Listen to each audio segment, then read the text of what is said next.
So over here you can see that I got two audio clips. And if I were to go around and then press the play button, you can hear both of them at once. This is an example audio that I'm working with. So let's say you just want to hear out one audio but not delete out the other audio. Then what you can do is you can mute out one audio right here. So I'm going to go around and mute out the music, and now what happens is that you just hear out the audio of the voiceover. This is an example audio that I'm working with.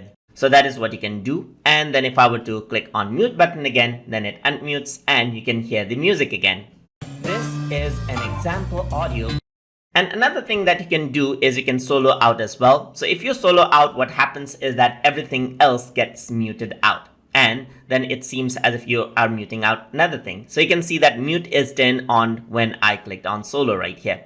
When I click on mute, you can see that this has been soloed out because that's the only audio file. So if I were to import out other audio right here, you can see that how it is related. You can solo this out and both of them has been muted out. You can click on this, the solo has been removed, and you can see only this is muted out right here.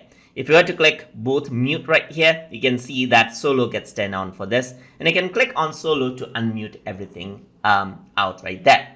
And that is how you can work around with muting of tracks inside of Audacity. So hope you guys learned something as always. And as always, please like, comment, share, and subscribe.